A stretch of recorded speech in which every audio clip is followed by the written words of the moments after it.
Now, welcome to another edition of News from Naboo with Thor's Lightning Takes. And let's get right to the news. Before the news, just going to let everyone know it's Fan Art Friday, so you'll see some images and names coming across the screen of people who've sent fan art in this week. Thank you for sending it in. Some awesome work yet again. Absolutely. So, moving on to our news. First story, Diego Luna and Genevieve O'Reilly on why it was important to tell the Andor story. Money. Yes, clearly. That's why Disney thought it was important. Okay, okay. The characters and the actors, okay. You're not asking Disney why they thought it was important. Okay, I was confused. We know Andor is sneaking up, slowly, steadily marching on forward. So the cast and crew have been they're getting ready, to start the rounds of interviews and all that stuff. The publicity tour, yes. Turns out Entertainment Weekly sat down with Diego Luna, who's of course casting Andor, and Genevieve O'Reilly, who's playing Mon Mothma, during Star Wars Celebration, and they've just now got permission, I guess, to release the conversation. Luna explained he was instantly excited to jump back into Cassian's skin, even though he thought he'd never return to the Star Wars galaxy. I mean, his character was dead. Yeah, that's kind of the sad part when you're in a Star Wars film and you die. It's like, I think I'm pretty done. Well, wait a minute, they do prequels all the time. I'm so good. I just got to keep myself looking young because their CGI de-aging technology leaves something to be desired. He said, I remember living every day as if it were the last. I mean, I never thought of being part of this universe at all.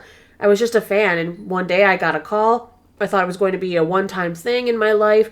I shared it with my kids, and I saw it.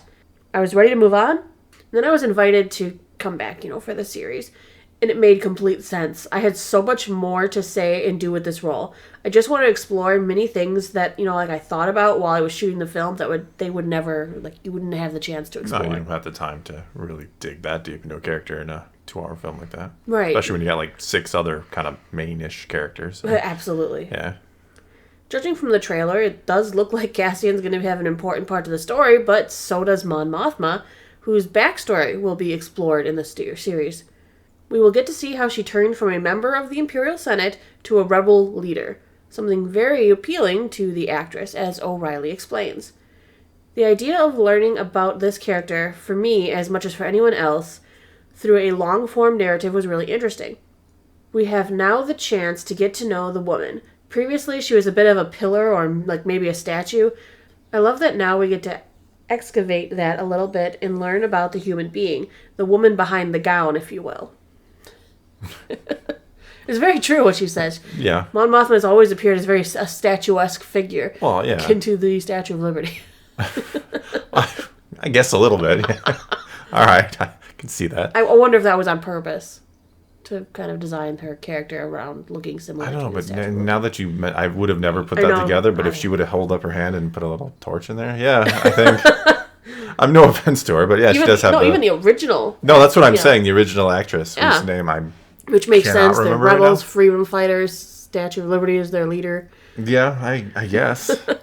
But I mean, if you are only a movie, TV show kind of connoisseur of Star Wars, you don't know the first thing about Mon Mothma other than she's in Return of the Jedi and I guess she's the leader of the rebellion we never met before, which is, it's interesting. And now I guess again, for those who have never delved behind the scenes or into the other sources of canon, you're going to learn a lot more about the character, which is, that's great. Right, because she is a pillar of the rebellion. Oh, and we haven't seen this transition. Even in the books and stuff, when you read about her, it's always about she was a big part of the Republic, trying to do best for the galaxy. We haven't actually seen her transition from, I'm just trying to do the best for the galaxy, to I'm going to now lead insurgents because they're not doing what we need. Yeah, she had some parts in Revenge of the Sith that got, deleted, the delegation of 2000 and all that, how they were kind of like, hey, this is not exactly, things aren't on the up and up. They already had it figured out that something was wrong back then, so it's got to be...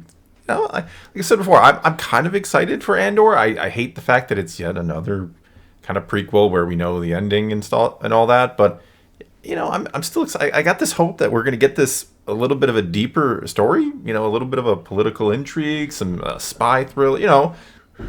Something different and interesting. Because Rogue One was different, yet still felt like Star Wars. I think that's one of the reasons it was so successful. Is it felt like Star Wars, but it was just a different type of story.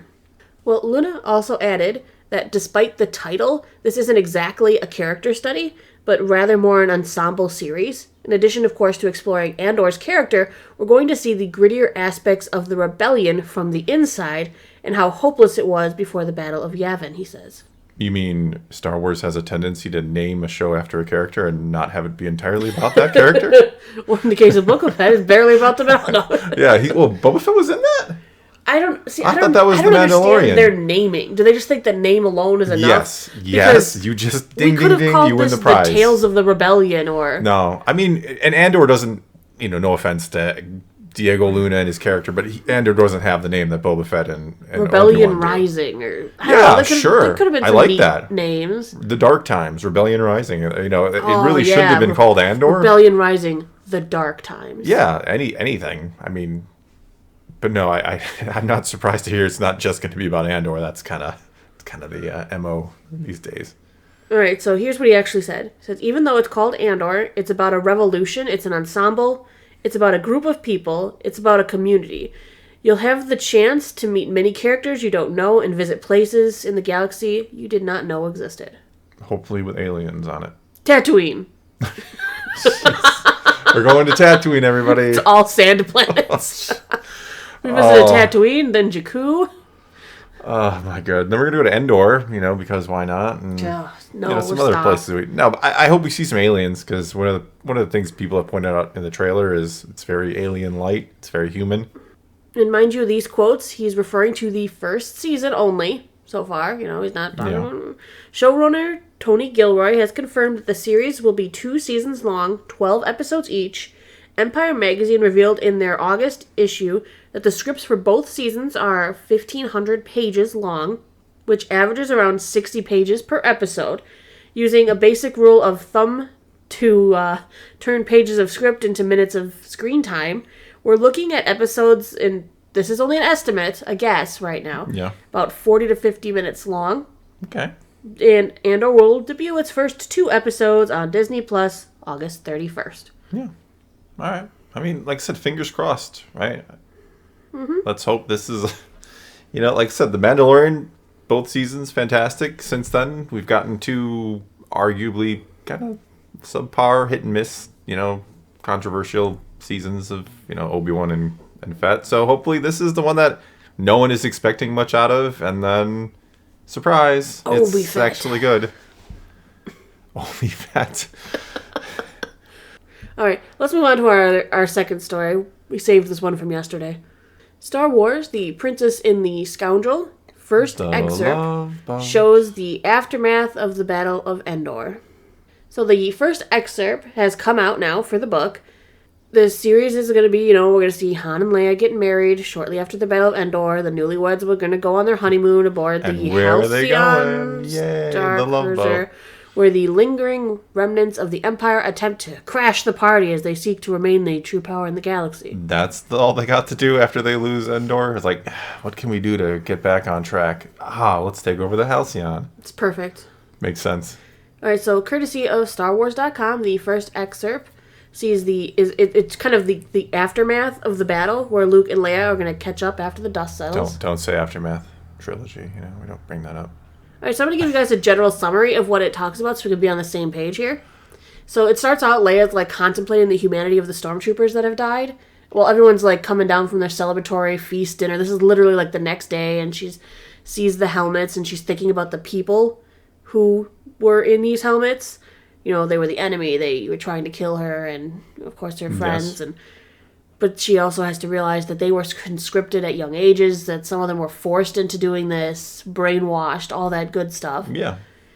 And that so she's thinking about the humanity of the stormtroopers and starts feeling a little bit of sadness about, what their lives became. You never know what led them, to put the helmet on. Luke comes over to talk to her, and she's very confused, not only about her lineage, but about understanding her new powers and how she's connected to the Force.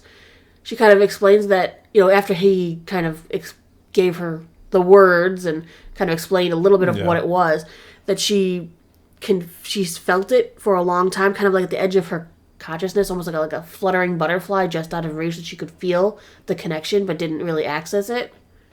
And then Luke tries to tell Leia about their father's last words. And she gets angry. And she does not want to hear it. She does not want to hear him at all. He's telling her, that her father still had good in him. And she struggles with hearing it. So the book is going to be released on August 16th. But let's talk a little bit about the excerpt there. What are you thinking on that? What are you feeling on that, Thor? Well, I think that's interesting that they're going to at least briefly go under the helmet. I've talked a lot in videos about the mistake of Finn in the sequels, that here you had a character, you had the opportunity to have a character in a film, a trilogy film, nonetheless, a saga film, whatever you want to call it, to go under the helmet, to ask the question of, there are people, or to ponder the thought that there are actual people under the helmets. And it's not something you see in films like Star Wars or anything similar. That they're usually just fodder. You put the helmet on them so you kind of dehumanize them in the way, so you don't think about that fact. And I thought Finn was a really interesting opportunity to, look at that. There are people under there. And I thought These are my friends. I know these people. And they just totally botch it in the sequels, because you could have had this, really interesting story of him kind of going back and wanting to save his fellow stormtroopers and leading a rebellion. So many different things you could have done with it. Instead, he's screaming Rey and making jokes, and it's so it's I don't know, kind of disappointing in a way that we're going to do it in a book, and I don't know. I mean, it's like not flashy enough for a movie. I guess so. I guess that's just too deep for a movie, right? It's too much for a movie. Do you want the audience to think about the stormtroopers as being people when they're watching the film? Well, I wonder if this is going to have some foreshadowing then to the rest of the book. Because remember, they're saying that aboard the Halcyon, Imperial remnants are going to take over and whatever. Oh, yeah. And here we have at the very beginning of the book, she's contemplating the people below the helmets.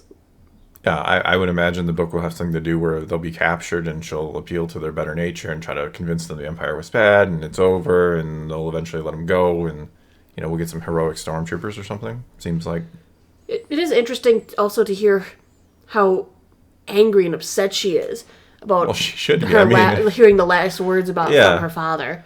I mean, that Luke seems to even. I'm wondering, is she angry at Luke for seeming to forgive him? I don't know. That's hard. I mean, how would you... Vader has had her tortured, and then she was tortured by the Imperials when she was a child as well. Yeah, so. I mean, she's literally, Vader leads a torture of her in A New Hope, or, is in charge of it, so... And plus, Vader tortured, her soon-to-be husband, in Empire Strikes Back, and countless other moments of grief over the years as well, especially if you read the new comic books. It seems like Vader every week is getting the best of the rebels only for them to escape and all that. But it has to be hard for her after knowing everything that she's gone through, knowing everything her friends have gone through, the rebellion has gone through, to have her brother, who she loves her brother. You can tell immediately she cares.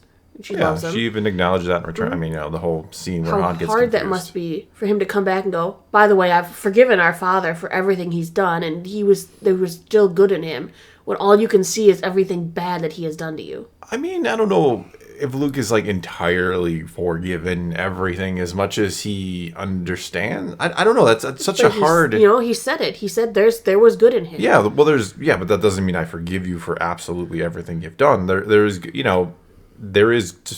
still good in Vader. Anakin comes back. He does the right thing in the end, and that earns him redemption in Luke's eyes. I don't know if that earns total forgiveness, but it certainly earns, that redemption that I think Anakin was seeking to, because Anakin has always cared more about his, that's what led him to the dark side in the first place. He cared more about Padme. He cared more about the ones he loved than anything else. I mean, his mother dies. That sends him on a tirade. Bunch of slaughtered Tuskens, but I don't know, that it's hard to know what Luke exactly thinks of Vader.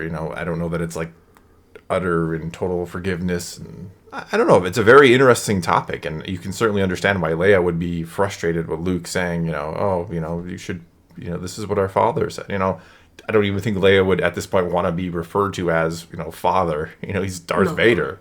She doesn't have any kind of, Luke, has moments with him that aren't just torture. Luke has those final moments, and he appeals to his better nature. He's learned more about, Anakin from Obi-Wan and from all that. So I don't know. It's a fascinating question, actually. I'm hoping they actually delve more into that in the book and don't just jump on the quick, let's do some actions, heroics, and the Halcyon. I want to hear more about this deep personal story that they started with. Yeah, I mean, it sounds like you could have a very interesting story of forgiveness. Maybe that's what the stormtroopers are all about. She learns through the stormtroopers sometimes, the evil is kind of forced upon you. You don't necessarily even make the choice to be a bad person. It just happens, which doesn't excuse terrible actions. Don't get me wrong. I'm not getting into a very philosophical debate here, but I hope that this is actually some substance in this book. This gives me a little bit of hope that when we're both going to read it, because we read it all, that there's actually a story here besides an advertisement for the Halcyon that, Right. come to the Halcyon. This is where Han and Leia got married. Like, okay. Well, the book comes out August 16th, so we've got it pre-ordered. Hopefully we will find out more on it then. I'm sure we will. All right. All right, well, that's all we've got for you this time. So now it's your turn to take to the comments below and tell us what you think of any of today's news. Tell us what you think about Andor and what Diego Luna has said about it and what Genevieve O'Reilly has said about it. Thank you for filling that one in. Or tell us what you think about this book. Are you going to read it? Do you not care? Do you think it's just going to be an advertisement for the Halcyon? Or do you think they will try to do a little something interesting with, Luke and Leia and Vader and all these things? Whatever the case may be, leave your comments below. Let's talk some Star Wars. And until next time, thanks for watching.